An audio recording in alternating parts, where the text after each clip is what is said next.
Nah, bertemu kembali dengan saya Nini Kristiani, pengawas Kota Malang. Kali ini saya akan membahas mengenai fleksibilitas implementasi kurikulum di satuan pendidikan secara mandiri. Ini masih terkait dengan SK Mendikbud nomor 719/P/2020. Nah, untuk kali ini saya akan membahas dari sisi dua hal, yaitu fleksibilitasnya terkait dengan bagaimana ketika sekolah itu mampu menyelesaikan keseluruhan dari kompetensi dasar sebelum pandemi, yaitu yang kita kaitkan dengan Permendikbud nomor 37 tahun 2018. Nah, sementara dari Kementerian Pendidikan dan Kebudayaan itu sudah memberikan alternatif ketika sekolah-sekolah itu karena masa pandemi itu tidak memungkinkan mencapai target kurikulum, maka ada pengurangan jumlah atau kuantitas dari kompetensi dasar. Nah, kali ini saya akan berbagi pengalaman begitu ketika mendampingi di sekolah.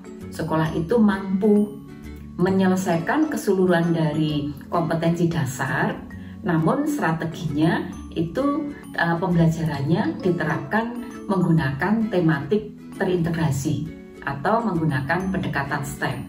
Itu dari fleksibilitas yang pertama. Nah, untuk yang kedua, di sekolah ini juga ada yang memanfaatkan makna fleksibilitas itu digunakan untuk memperkaya kurikulum nasional, dalam ini kurikulum 2013 dengan kurikulum dari negara lain. Nah, seperti apa mengintegrasikan kurikulum dari negara lain kepada kurikulum nasional, yaitu kurikulum 2013, dan bagaimana strategi membelajarkan dengan tematik terpadu seperti pembelajaran di SD, namun ini jenjangnya SMA. Maka ikuti cuplikan pendampingan saya berikut. Teman-teman yang berada di Indonesia, bahwa dalam rangka menangkap potensi surat keputusan Mendikbud nomor 719/P/2020, seperti yang saya sampaikan tadi, saya mengambil satu kata kunci, kalimat penting yang tersurat di surat keputusan tersebut, yaitu fleksibilitas satuan pendidikan secara mandiri.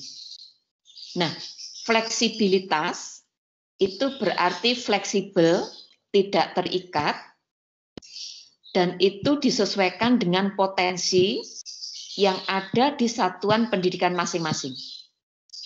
Nah, ini ada peran strategis, baik dari sisi pengawas sekolah maupun kepala sekolah ketika akan merealisasi seperti apa fleksibilitas kurikulum yang diterapkan di satuan pendidikan, yang itu dilaksanakan secara mandiri. Ya, fleksibilitas implementasi kurikulum di satuan pendidikan secara mandiri ini mencoba menangkap potensi dari SK Mendikbud nomor 719/P/2020. Nah, di dalam SK Mendikbud tersebut itu ada poin penting yang tersurat di sana, yaitu kaitannya dengan fleksibilitas ya. Fleksibilitas itu berarti ada fleksibel ya, artinya sekolah itu ada kewenangan ya, kewenangan untuk bisa melaksanakan kurikulum itu sesuai dengan kondisi di masing-masing sekolah, yang sekolah itu memiliki keunikan ataupun kekhasan ya dari masing-masing sekolah itu bisa diperbolehkan begitu. Nah, oleh karenanya di fleksibilitas implementasi kurikulum ini sekolah memiliki keleluasaan untuk bisa menentukan apa yang akan dilakukan. Nah, dalam rangka meningkatkan mutu layanan pendidikan di sekolahnya masing-masing. Nah, ini merupakan alur berpikir logisnya terkait dengan implementasi tersebut. Mengapa ini logis? Karena sebenarnya tidak ada pakemnya. Saya menggunakan saja semangatnya itu adalah semangat merdeka belajar. Jadi disesuaikan dengan kekhasan masing-masing. Jadi bisa saja unik, namun tetap diharmonikan dengan berbagai ketentuan. Ketentuannya itu utamanya berkaitan dengan potensi di sekolah tersebut. Jadi bagaimana keselarasannya dengan kurikulum yang ditetapkan oleh sekolah itu, keselarasannya dengan ketentuan akademik yang diterapkan di sekolah itu, ataupun apa-apa yang dituliskan atau tersurat pada surat keputusan yang sekarang ini dianggap baru gitu ya, paling baru, yaitu yang tadi saya sebutkan ini nomor 719/2020 maksudnya. Nah, ini dikaitkan juga dengan ini Permendikbud nomor 1 tahun 2020 yang kita kenal dengan penyederhanaan RPP. Nah, di penyederhanaan RPP itu sebenarnya kaitannya dengan ini, bagaimana RPP itu bisa disusun guru itu lebih efisien, lebih efektif, lebih berorientasi kepada peserta didik. Sehingga hal-hal yang sekiranya itu bersifat administrasi, bukan kepada berbasis kinerja, maka itu sudah mulai dikurangi. Nah, oleh karenanya ketika guru itu akan menyusun RPP, ya, yang diutamakan itu adalah alur logisnya dari bagaimana mencapai kompetensi dasar yang itu nanti akan diwujudkan di dalam proses pembelajaran. Sekali lagi, semangatnya itu adalah semangat merdeka belajar. Jadi tidak diarahkan untuk seragam, tetapi dibuka secara luas, memberikan ajang ya, memberikan wadah di mana guru itu memungkinkan untuk berkreasi, untuk berinovasi sesuai dengan karakteristik, sesuai dengan potensinya. Maka ada kemungkinan dengan adanya semangat merdeka belajar ini, kalaupun guru menyusun perangkat pembelajaran, maka perangkat pembelajarannya pun itu bersifat unik. Unik itu berarti akan berbeda dengan guru dari sekolah lain, ataupun mungkin juga guru satu dengan guru yang lain, cara untuk merealisasi atau mencapai tujuan pembelajaran itu belum tentu sama. Jadi itulah keunikan. Begitu juga dengan penyusunan RPP. Di RPP itu tidak diarahkan untuk yang seragam. Jadi kalau dulu formatnya dibuat seragam, komponen-komponennya diseragamkan, sebenarnya di sini lebih memberikan kelonggaran kepada guru. Maka yang diutamakan di RPP yang sekarang ini dikenal dengan RPP 1 lembar, itu sebenarnya bukan pada jumlah lembarnya. Tetapi RPP itu disusun memang dalam rangka acuan ya. Acuan pedoman guru untuk bisa menjalankan perencanaan itu di dalam pelaksanaan di kelas yang benar-benar efisien, efektif, tadi berorientasi kepada peserta didik. Jadi itu kaitannya dengan fleksibilitas. Nah, berikutnya ini yang saya sampaikan tentang fleksibilitas tadi, kaitannya dengan pencapaian kurikulum. Ini ada yang perlu juga kita pahami bersama, di masa pandemi ini, jadi dalam kondisi khusus, ini fleksibilitas pencapaian target kurikulum itu ada kemungkinan sekolah satu dengan sekolah yang lain itu tidak sama. Mungkin ada sekolah itu yang mampu menyelesaikan kompetensi dasar KD pada semua mata pelajaran sesuai dengan kurikulum 2013, namun sekolah itu menggunakan strategi yang berbeda dengan sekolah yang lain. Nah, strateginya apa? Saya ambil contoh dengan cara tematik terpadu. Jadi, beberapa mata pelajaran itu akan membuat proyek bersama. Mata pelajaran itu memetakan kompetensi dasar yang beririsan, gitu ya. Jadi terintegrasi itu bisa dijalankan di dalam sebuah proses pembelajaran yang sama. Nah, bagaimana caranya? Biasanya yang diutamakan itu ada topik dulu. Ada topik, misalnya topiknya itu tentang sumber daya alam. Nah, sumber daya alam itu sebagai topiknya, lalu ditentukan nanti produknya ya dari topik tadi apa. Misalnya produknya itu berupa karya ilmiah populer misalnya. Maka di karya ilmiah populer itu akan membahas, mengkaji topiknya, kontennya, itu bisa dari berbagai mata pelajaran. Bisa saja mengangkat dari budaya wilayah setempat, mengangkat tentang sumber daya alam yang dibahas di mata pelajaran geografi, atau mata pelajaran yang lain yang sekiranya itu bisa diintegrasikan melalui sebuah kegiatan bersama tadi. Nah, itu berarti bisa dijalankan keseluruhan KD. Nah, maka ingat kembali waktu itu ada pendekatan yang namanya pendekatan STEM. Sains, Teknologi, Engineering, Mathematics, atau Sains, Teknologi, Engineering, Art, and Mathematics, atau Sains, Engineering, Teknologi maksudnya Engineering, Art, Mathematics, dan Language, melibatkan bahasa. Berarti itu ada beberapa mata pelajaran yang KD-nya, kompetensi dasarnya, itu beririsan. Nah, ketika itu beririsan itu tadi bisa digunakan sebagai kegiatan misalnya berbasis proyek atau problem based learning. Ada mengangkat suatu topik tertentu yang itu melibatkan kontribusi atau pembahasan dari mata pelajaran satu dengan mata pelajaran lainnya. Nah, dengan cara demikian, maka potensi pembelajaran dengan tematik terintegrasi atau pendekatan STEM itu tadi, itu bisa mengefektifkan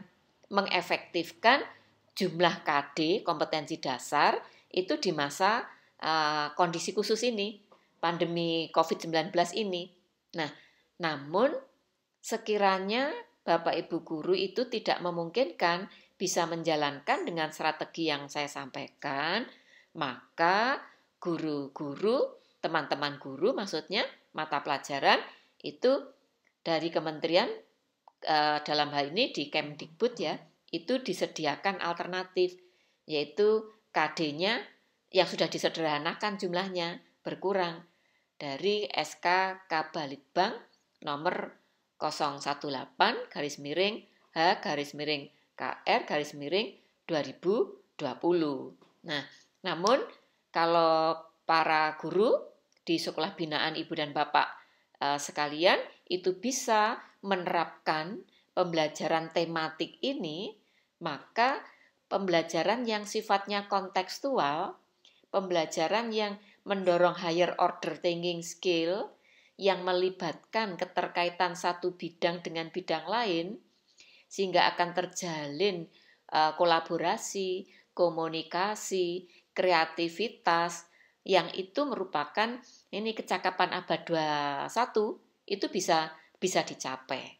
Oleh karenanya, teman-teman pengawas di Indonesia, saya coba ajak seperti yang saya sampaikan ini, seperti yang saya lakukan pendampingan di sekolah binaan ini, sekolah saya ajak, saya dorong, saya motivasi, dan saya dampingi bagaimana caranya memetakan kompetensi dasar dari berbagai mata pelajaran yang itu memang terkait begitu ya.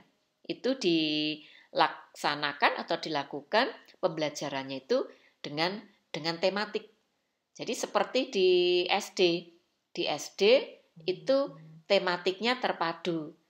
Jadi dari satu tema itu sebenarnya memuat beberapa mata pelajaran. Nah, kalau yang di SMA ini dibalik. Kita menentukan topik dulu, buat proyek bersama apa, baru nanti akan dikaji sekiranya mata pelajaran apa yang itu bisa digunakan untuk merealisasi proyek bersama tadi. Karena apa? Anak-anak ketika melaksanakan proyek bersama, maka yang namanya konsep itu tidak boleh ditinggalkan. Tidak boleh anak-anak itu hanya mengejar keterampilan gitu untuk melaksanakan proyek tadi, sementara pengetahuannya itu belum memiliki. Oleh karenanya, menguati di pengetahuan dari materi mata pelajaran yang terkait dengan pembuatan proyek bersama tadi itu sangat dibutuhkan. Nah, itu yang pelaksanaan berbasis STEM ya, atau STEAM atau ditambah L itu di SMA itu seperti itu. Nah, oleh karenanya nanti saya coba tunjukkan bagaimana cara memetakan ya kompetensi-kompetensi dasar itu antara mata pelajaran satu dengan mata pelajaran yang lain itu bisa saling berkolaborasi. Nah, teman-teman sekalian, khususnya teman pengawas di Indonesia ya. Jadi dari apa yang saya jelaskan ini tadi, apa yang saya sampaikan itu bisa benar-benar dipahami bahwa sebenarnya bidang keilmuan satu dengan yang lain itu tidak bisa dipisahkan. Toh nanti anak-anak kita setelah selesai menyelesaikan gitu ya, studi di SMA, pasti nanti di ending akhirnya hulu hilir gitu ya, hilirnya itu pasti bekerja. Nah, ketika bekerja, sebelum dia bekerja, dia akan terlatih dulu menghadapi permasalahan-permasalahan dalam hidupnya. Nah, anak-anak kita itu bisa menyelesaikan permasalahan hidup jika yang dilatihkan itu adalah proses bernalarnya, bukan pada menghafal pengetahuannya. Oleh karenanya, dengan kegiatan berbasis proyek misalnya, berbasis menyelesaikan masalah atau problem based learning, sebenarnya itu melatih proses penalaran anak. Nah, itulah yang nanti akan digunakan dalam hidup kesehariannya. Setelah dia selesai dari bangku sekolah, pasti dia akan hidup di masyarakat. Nah, ini contoh dari proyek topik ya. Topik proyek bersama. Ini bisa dilihat ini adalah desain grafisnya dari anak-anak dari SMA Baitur Rohmah ini, salah satu sekolah binaan saya. Itu hasil desain ya, desain grafis dari mata pelajaran TIK. Ini kebetulan menerapkan mata pelajaran TIK. Nah, di mata pelajaran tersebut sebenarnya ini bisa diajak untuk berintegrasi mata pelajaran yang lain. Apa sekiranya yang bisa ditampilkan dalam desain itu? Karena ini kaos, di kaos itu misalnya di bagian punggung misalnya. Di bagian punggung itu bisa saja ada tulisan-tulisan itu yang punya bisa visi, bisa misi, atau ajakan, atau apapun begitu ya, yang positif, misalnya dalam bentuk bahasa Inggris. Nah, nanti dicari kompetensi dasar apa yang sekiranya cocok, bisa direalisasikan bersama desain grafisnya di kaos ini. Begitu juga, misalnya ini di kaos di bagian depan, di bagian dada, itu kalau misalnya di mata pelajaran seni misalnya, di mata pelajaran seni itu ada salah satu kompetensi dasar yang membahas mengenai ini karya seni 2 dimensi. Nah, silahkan berkolaborasi. Berarti ini ada desain grafis, ada bahasa Inggris, ada seni. Nah, tergantung lagi nanti misalnya ada mata pelajaran matematika. Nah, matematika itu biasanya di bagian KD nomor 4 itu banyak membahas kepada penyelesaian masalah. Nah, ketika menyelesaikan masalah, matematika itu berarti ditinjau dari segi matematika terapan. Nah, maka bagaimana cara membuat sebuah media belajar matematika terapan yang itu bisa diikuti, bisa dilihat oleh siapapun. Misalnya dituliskan di kaos ini.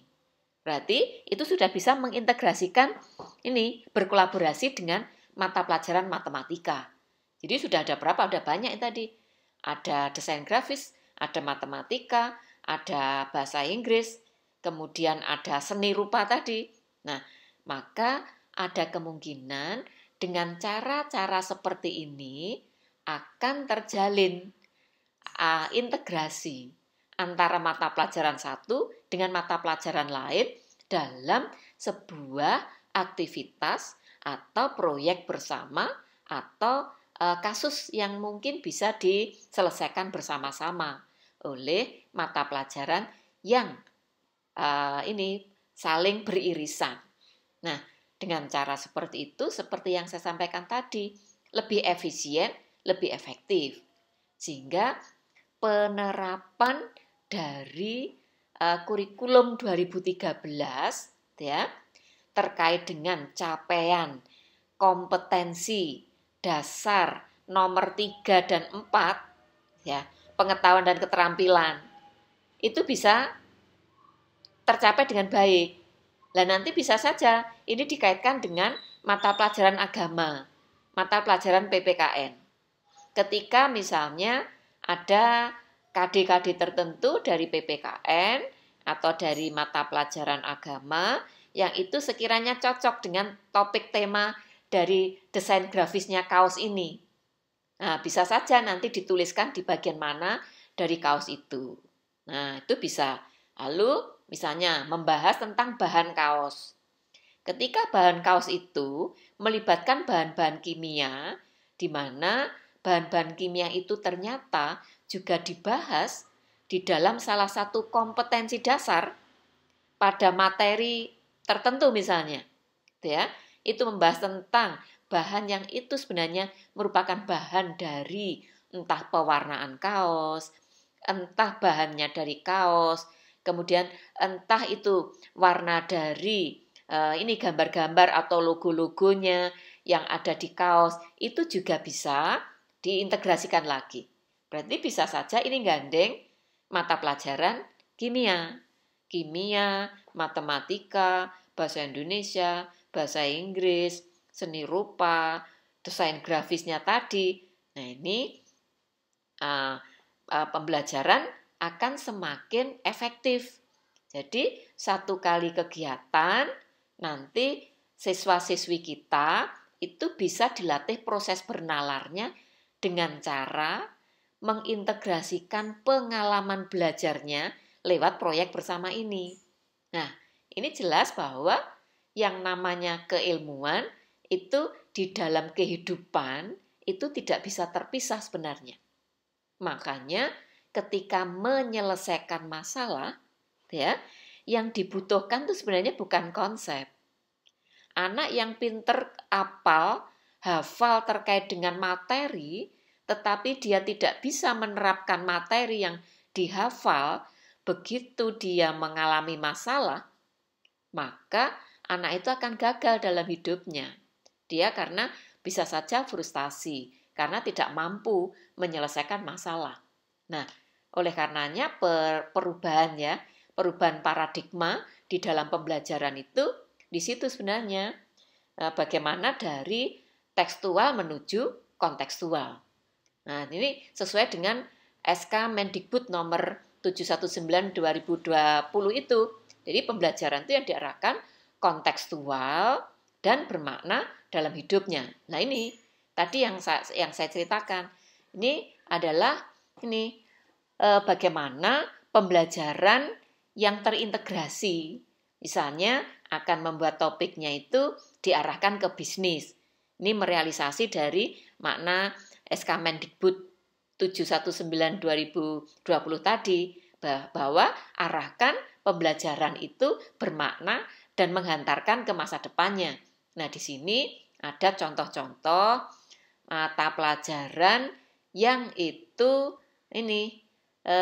antara mata pelajaran satu dengan mata pelajaran yang lain itu ternyata kompetensi dasarnya itu beririsan. Ya, bahasa Inggris itu ada juga materi yang sama itu ada di mata pelajaran selain bahasa Inggris. Misalnya di bahasa Indonesia. Nah, ini kompetensi dasarnya bahasa Inggris itu. Ini kita lihat KD nomor 31 pasangannya 41 itu membahas tentang teks eksposisi, analisis teks eksposisi ya. Nah, ini kita kaitkan di teks eksposisi ini dengan ini KD yang nomor 412 misalnya menyusun teks khusus ini. Misalnya teks khusus. Dalam rangka apa? Dalam rangka ini menyusun artikel ilmiah populer. Tapi nanti artikelnya itu topiknya tentang sumber daya alam. Nah, sekarang kita lihat dari mata pelajaran bahasa Indonesia. Di mata pelajaran bahasa Indonesia itu juga ada KD yang juga membahas tentang karya. Karya apa? Ini karya artikel ilmiah. Artikel ilmiah dan artikel ilmiah populer. Itu yang tadi dibahas juga itu ada di bahasa Inggris. Nah, supaya nggak terjadi tumpukan begini, maka berkolaborasi saja untuk misalnya membuat tadi proyeknya itu topiknya sumber daya alam, tapi nanti produknya itu misalnya karya ilmiah populer.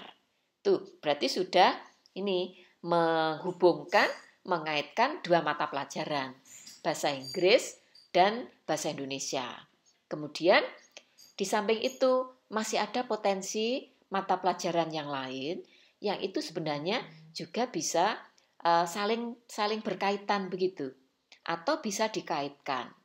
Saling berkaitan atau bisa dikaitkan. Nah, ini contohnya untuk ini pada saat tadi membahas mengenai teks gitu ya.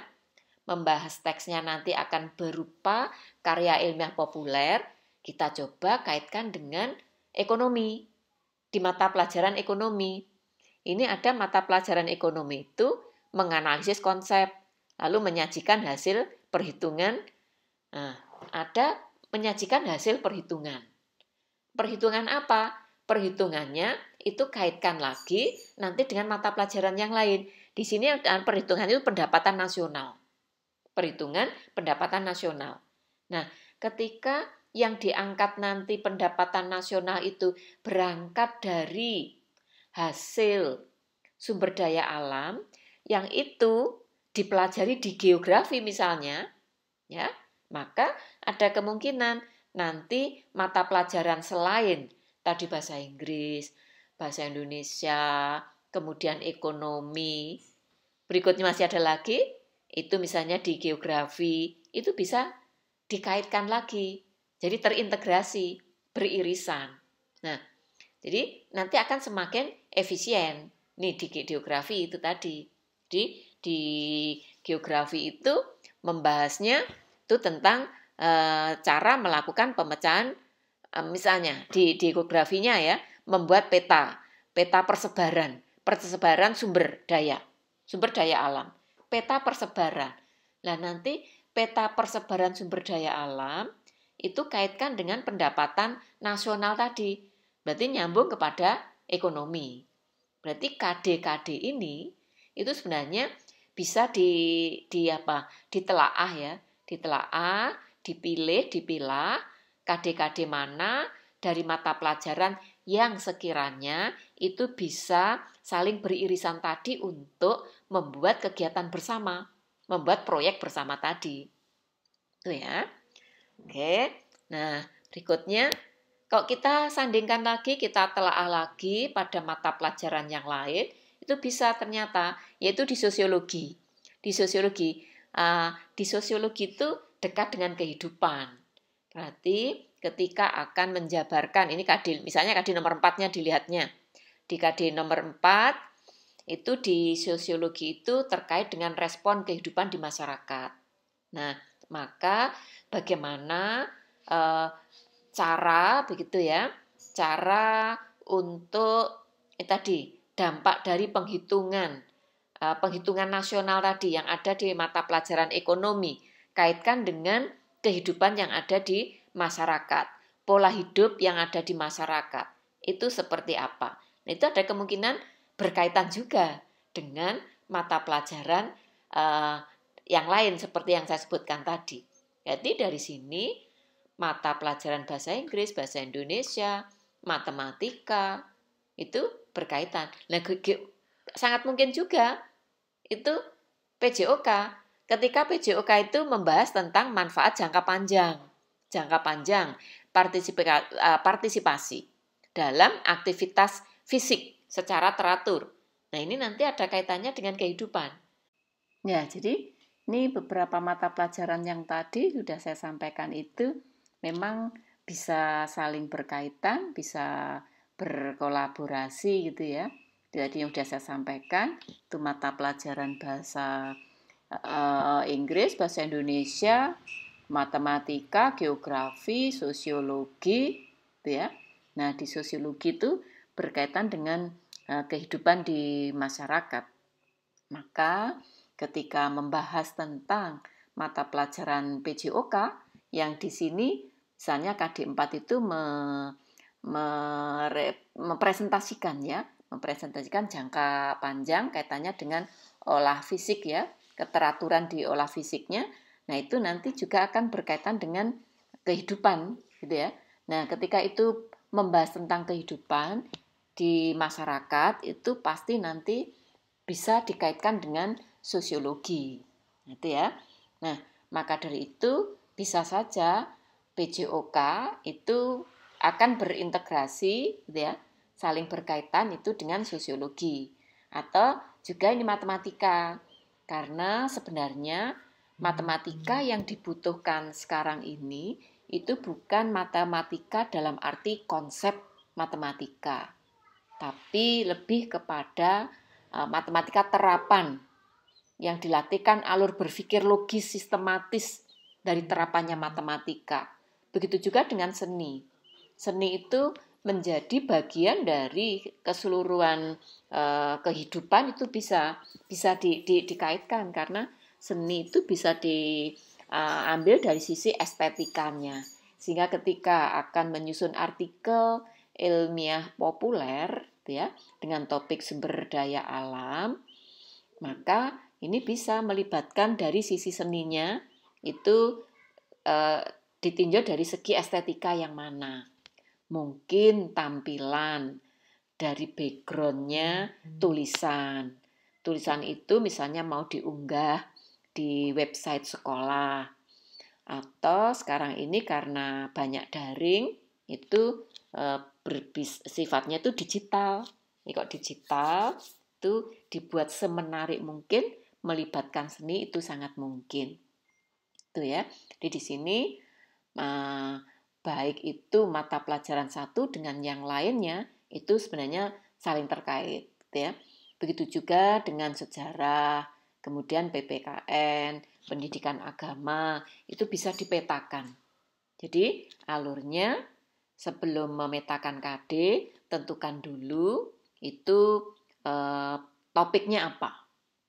Nah, dari topik itu nanti yang diharapkan tuh produknya apa.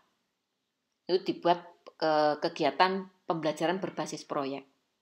Baru nanti akan ditelaah mata pelajaran apa yang bisa kita kaitkan dengan proyek bersama tadi. Nanti begitu sudah ketemu mata pelajaran, ditelaah kembali, ya lebih detail lagi, dilihat ke kompetensi dasar. Kompetensi dasarnya yang mana? Yang itu bisa digunakan untuk proyek bersama. Nah, Tapi ada kemungkinan KD-KD itu bisa ditemukan dari semester yang berbeda. Nah, bila terjadi demikian, maka ketika proyek bersamanya itu sudah dilaksanakan, masing-masing mata pelajaran akan mengembangkan rubrik penilaian yang berbeda pada kemungkinan semester yang berbeda, maka nilai-nilai itu sebenarnya bisa disimpan. Nanti akan dikeluarkan pada saat KD itu di semester berapa itu akan diajarkan. Nah, fleksibilitas seperti ini, Ibu dan Bapak, itu juga merupakan fleksibilitas implementasi kurikulum satuan pendidikan secara mandiri. Itu yang ditegaskan di dalam SK Mendikbud nomor 719 P 2020 itu. Jadi, fleksibilitas di sini tidak hanya terbatas pada jumlah KD sebenarnya, tapi juga bagaimana menyajikan pembelajaran itu di dalam rangka mencapai kompetensi dasar yang sudah dituliskan ya, atau ditetapkan di kurikulumnya satuan pendidikan masing-masing.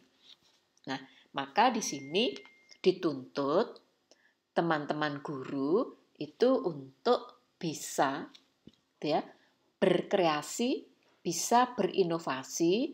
Oleh karenanya semangatnya itu harus merdeka belajar, disesuaikan dengan keunikan masing-masing.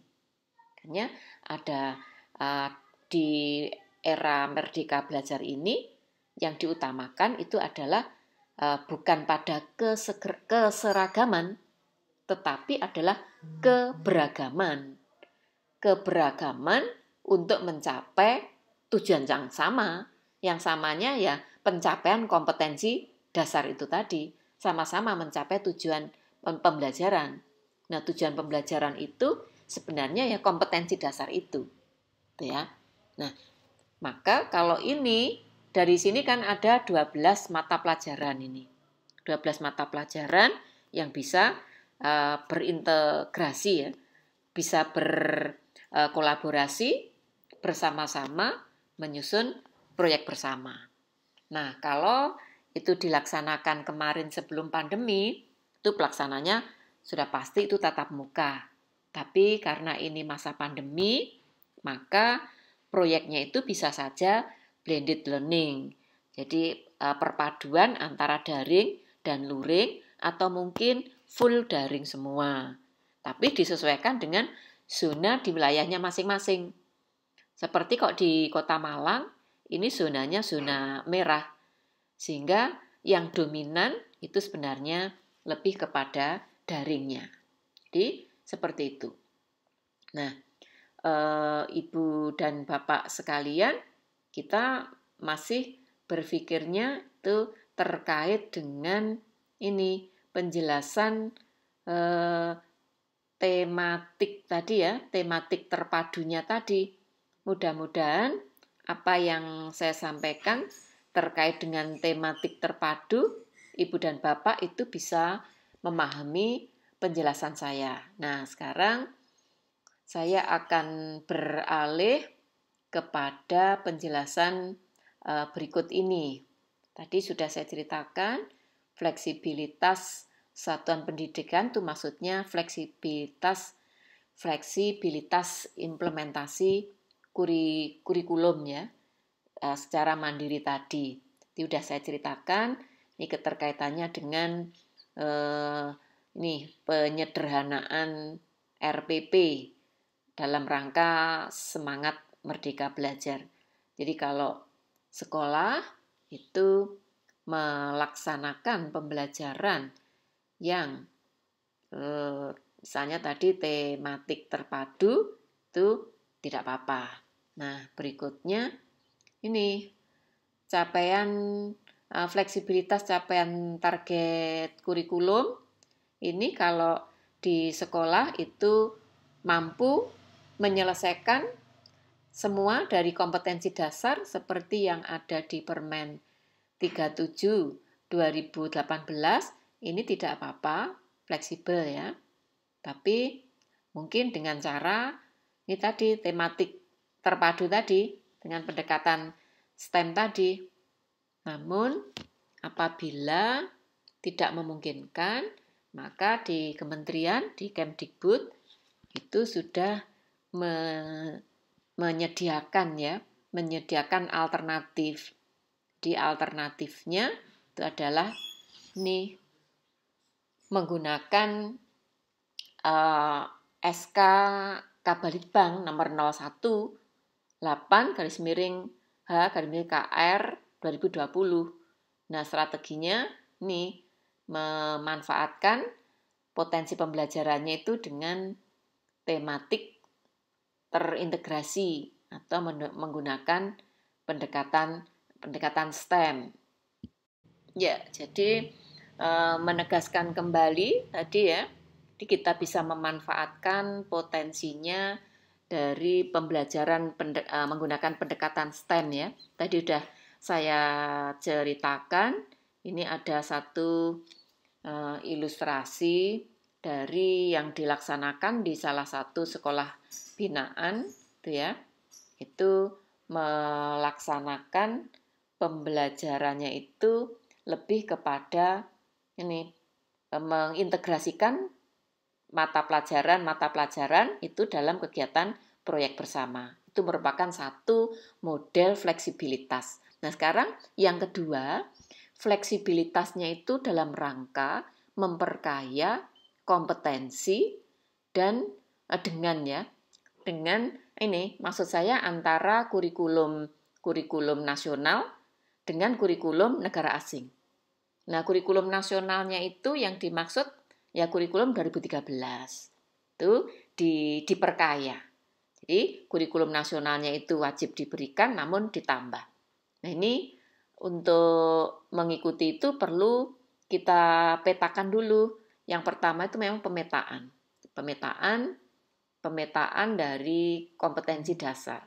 Nah, ini saya akan mencoba menceritakan bagaimana cara untuk memperkaya kurikulum nasional itu dengan kurikulum negara lain. Jadi yang pertama itu kita akan mengutip dulu kompetensi dasar yang ada di Permendikbud nomor 37 2018. Nah, kalau itu memungkinkan diselesaikan semua. Namun bisa juga mengutipnya itu dari SK Kabalitbang 01/8/2020 itu fleksibilitasnya. Lalu dari situ berikutnya yang dilakukan adalah menelaah KD tadi, kompetensi dasar. Yang ditelaah apa? Yang ditelaah adalah di KD itu memuat kompetensinya apa, kemudian materinya apa.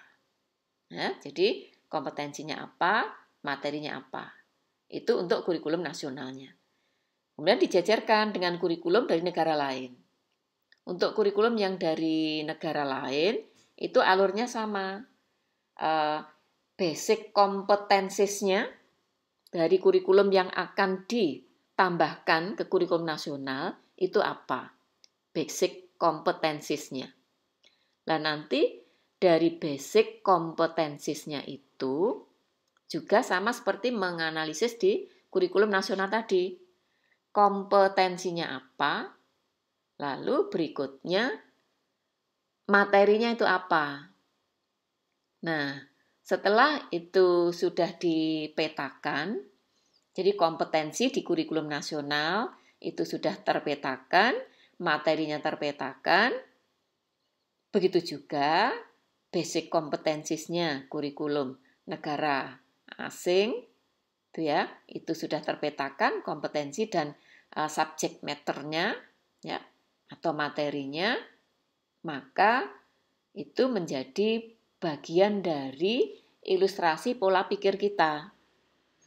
Mengapa ilustrasi dari pola pikir kita? Kita akan menjejerkan dua kurikulum itu. Maka itu nanti akan ketemu kurikulum itu bisa saja beririsan. Beririsan itu artinya kurikulum materi-materi ya.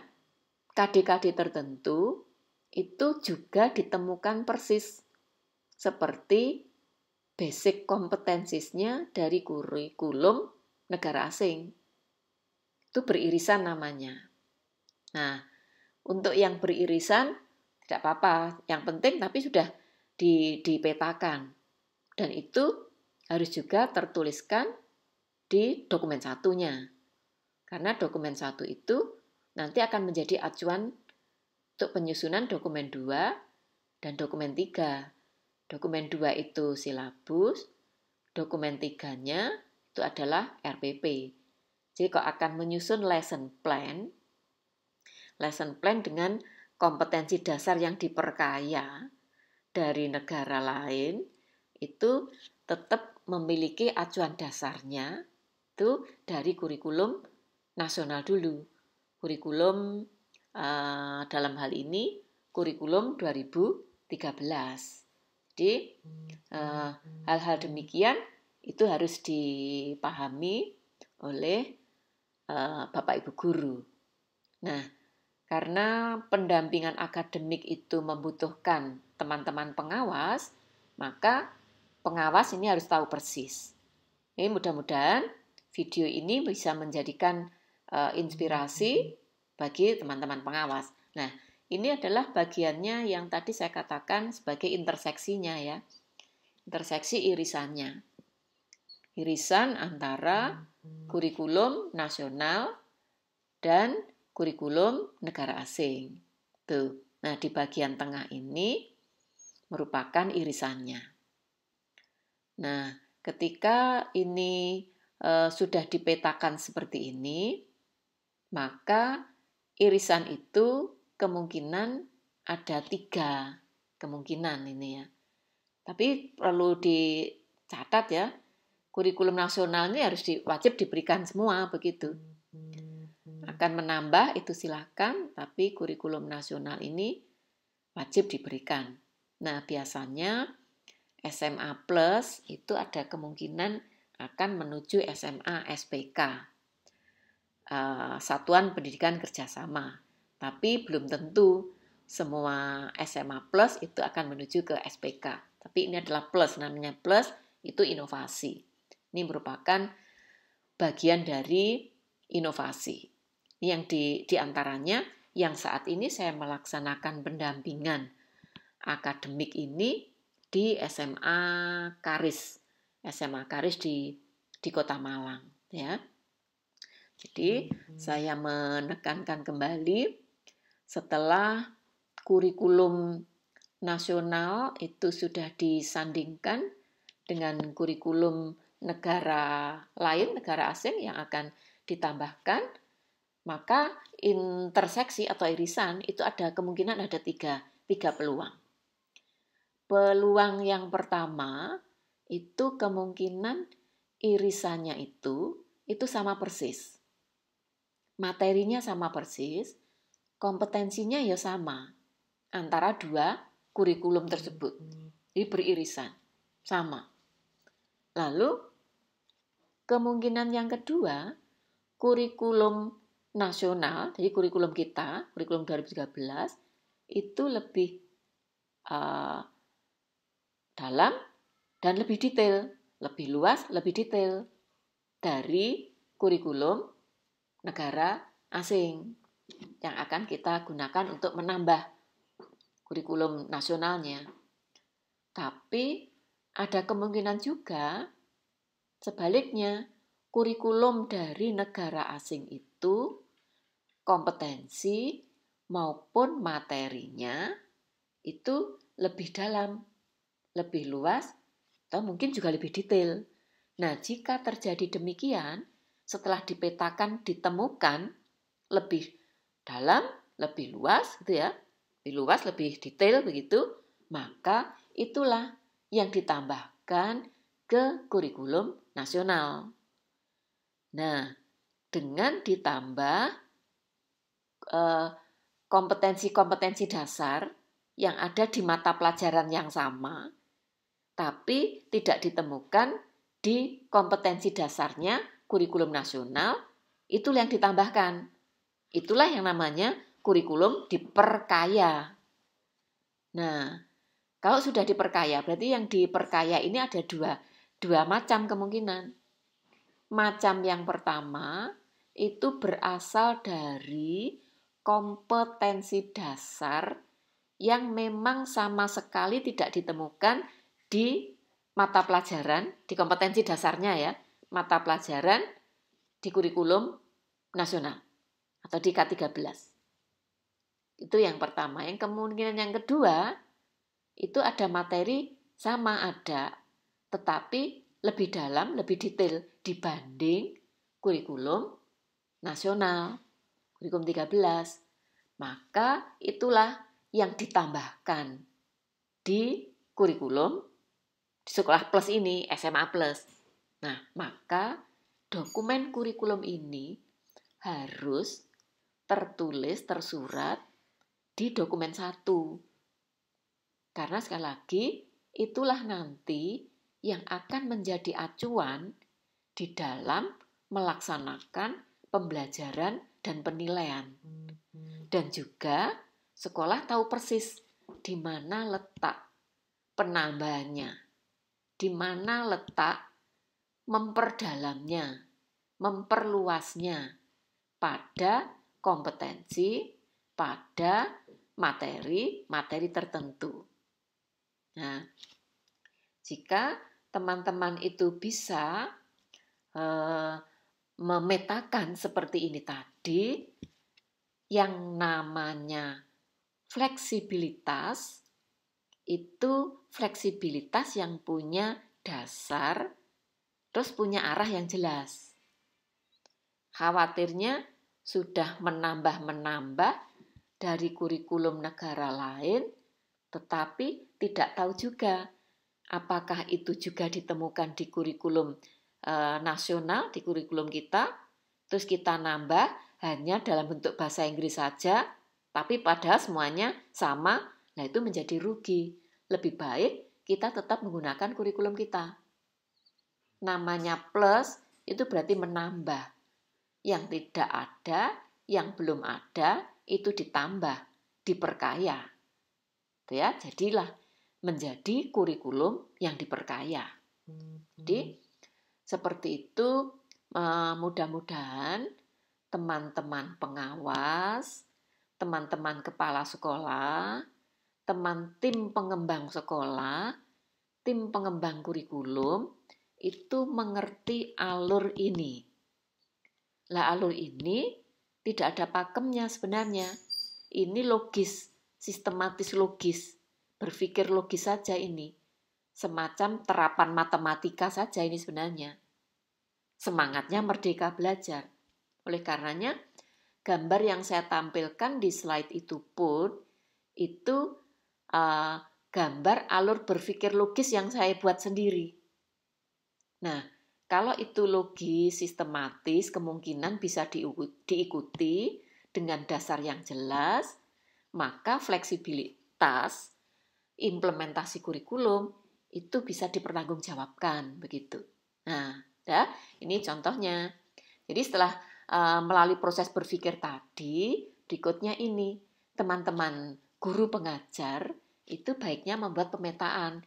Ini tabelnya saya coba susunkan yang mudah saja ini. Ini unik saja, mudah ya, simple ya. Simple, unik begitu, karena memang tidak ada pakemnya. Nah, tadi saya akan mencoba menunjukkan ini, cara memaknai mana sih yang namanya kompetensi, mana yang namanya materi. Nah, ini coba teman-teman lihat pada slide saya. Ini hanya untuk menunjukkan mana kompetensi. Misalnya ini ada KD 3.1, mengidentifikasi isi dan sistematika surat. Mengidentifikasi yang saya beri warna kuning itu namanya kompetensi. Sedangkan isi dan sistematika surat lamaran itu merupakan materi. Itu cara memisah ya, menelaah kompetensi dasar menjadi kompetensi dan materi. materi itu ada dua macam. Ada materi pokok, ada materi pembelajaran. Materi pokok itu besarannya. Materi pembelajaran itu sub-subnya dari materi pokoknya. Jadi seperti itu. Nah, sekarang kita lihat. Ini kompetensi. Kompetensinya tadi mengidentifikasi. Lalu di KD nomor 4 itu adalah menyajikan. Menyajikan itu merupakan keterampilan. Menyajikan simpulan. Keterampilan. Keterampilan itu ada dua macam. Ada keterampilan abstrak, ada keterampilan konkret. Nah, menyajikan simpulan. Sistematika. Nah, ini merupakan keterampilannya konkret. Begitu. Jadi dari pasangan ini, kompetensinya yang ada di pengetahuan itu mengidentifikasi tadi. Materinya isi dan sistematika surat lamaran. Keterampilan yang diminta itu adalah menyajikan simpulan, sistematika, ya, dan unsur-unsur isi surat lamaran. Nah, sekarang ketika misalnya di kompetensi dasar nomor 4 itu ada yang bertuliskan menganalisis, berarti KD nomor 4 itu keterampilannya bersifat abstrak. Jadi keterampilan ada dua macam. Ada keterampilan konkret, ada keterampilan abstrak. Biasanya keterampilan abstrak, ya, tadi contohnya menganalisis, itu kata-kata menganalisis atau kita kenal dengan KKO, ya, teman-teman guru biasanya menyebutnya KKO, kata kerja operasional. Menganalisis itu sering ditemukan pada kompetensi dasar nomor 3. Nomor 3 itu adalah pengetahuan. Tapi kalau menganalisis itu berada di nomor 4, maka itu keterampilannya abstrak. Berarti di sini dapat dikatakan bahwa keterampilan abstrak itu sebenarnya ya pengetahuan itu. Jadi antara pengetahuan dan keterampilan abstrak itu tidak bisa dipisahkan. Itu ada di dalam pikiran. Begitu. Jadi pengetahuan itu masih abstrak. Yuk, keterampilannya itu abstrak, itu sebenarnya masih berupa pengetahuan. Kan ada keterampilan berpikir. Berpikir itu juga keterampilan. Jadi, keterampilan itu ada keterampilan konkret, ada keterampilan abstrak. Nah, itu cara menentukan kompetensi dan materi seperti yang ada di tabel pemetaan kompetensi ketika akan menyandingkan dengan basic competencies dari kurikulum negara asing tadi. Berikutnya, ini masih kita berbicara pada kompetensi. Nah, sekarang ketika kita akan melihat kembali pada fleksibilitasnya tadi, kaitannya dengan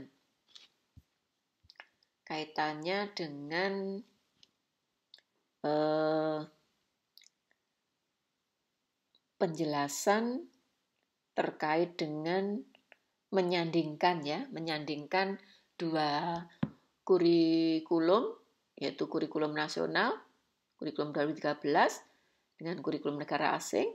Itu tadi cara melihat kompetensi dan materi. Nah, setelah ketemu kompetensi dan materi, maka dimasukkan ke kolom ini yang ada di slide Ibu dan Bapak ini. Itu ada kompetensi, ada materi. Nah, ini sengaja basic kompetensisnya, materinya saya jejerkan.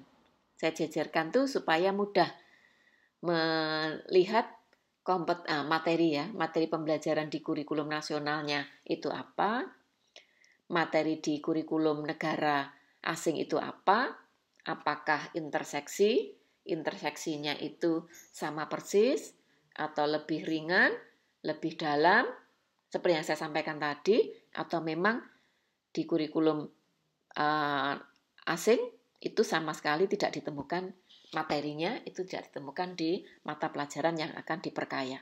Maka itu akan menjadi bagian materi yang akan ditambahkan pada mata pelajaran tersebut. Itu ya. Jadi dengan cara seperti itu sekali lagi teman-teman tim pengembang kurikulum yang akan memperkaya kurikulum nasional dengan kurikulum negara asing itu bisa terarah dengan baik. Itu ya. Jadi kalau sudah disandingkan antara kompetensi materi pembelajaran kurikulum nasional dengan kurikulum negara asing, berikutnya ini diperkayanya, ya, kurikulum diperkayanya itu yang mana itu lebih dikerucutkan lagi. Jadi apa ini? Lebih ditelaah lagi, dipastikan lagi pasangan kompetensi dasarnya di kurikulum 2013, kurikulum nasional itu apa? Kemudian penambahannya, ya, setelah dipetakan, disandingkan tadi ya, dijejerkan tadi, dua kurikulum tadi, akan ketemu nanti.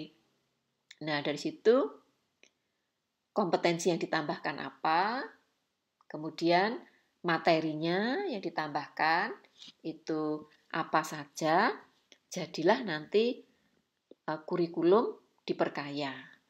Nah, untuk kompetensi bisa saja materinya itu sama, tapi kemampuan berpikirnya itu ditingkatkan. Nah, contoh misalnya ada mata pelajaran biologi. Di kompetensi dasar kurikulum 13 itu tertulis mengidentifikasi tingkat keanekaragaman hayati. Ternyata di kurikulum negara lain, negara asing yang mau digunakan untuk memperkaya, itu menganalisis keanekaragaman hayati. Berarti di sini materi sama, tapi kompetensinya itu lebih tinggi di negara asing. Maka kompetensi yang lebih tinggi itu bisa kita tambahkan. Tapi walaupun tidak mengambil dari negara asing, sebenarnya kita tidak apa-apa meningkatkan kompetensi itu tidak apa-apa. Karena apa? KD, kompetensi dasar, itu adalah capaian minimal. Kompetensi dasar. Dasar itu bawah, minimal. Maka jangan di bawahnya minimal. Kalau di atasnya minimal itu boleh. Mengidentifikasi dengan menganalisis, lebih tinggi menganalisis. Jadi pada materi yang sama, teman-teman guru akan menyusun indikator pencapaian kompetensi, di atasnya mengidentifikasi, itu tidak apa-apa. Itu merupakan pengayaan, kemampuan berpikir maksudnya, yang ditingkatkan kemampuan berpikirnya. Ya. Yang tidak disarankan itu berada di bawahnya kompetensi dasar. Namanya dasar itu bawah, jangan di bawahnya lagi. Begitu. Jadi KD itu kompetensi dasar. Jadi minimal itu. Jangan di bawahnya minimal. Kalau dilakukan penambahan, misalnya menyusun IPK di atasnya KD boleh enggak? Sudah pasti boleh. Karena KD itu dasar, minimal. Nah, berikutnya ini. Jika seperti yang saya sampaikan itu sudah dipahami lewat penjelasan saya, dicoba teman-teman setiap mata pelajaran yang akan ditambahkan kurikulumnya dari negara asing, itu tuliskan di kolom yang seperti yang saya tuliskan ini. Jadi kompetensi dasarnya itu diambil pasangan yang mana, kemudian kompetensinya apa, berikutnya materinya apa. Itu untuk kurikulum nasional. Nah, untuk kurikulumnya dari negara asing itu juga demikian. Itu perlu dipetakan. Ya, demikian tadi model implementasi memaknai fleksibilitas kurikulum secara mandiri di satuan pendidikan. Mudah-mudahan cuplikan tadi memberikan inspirasi kepada teman-teman sekalian, utamanya teman-teman pengawas di Indonesia. Sekian, terima kasih.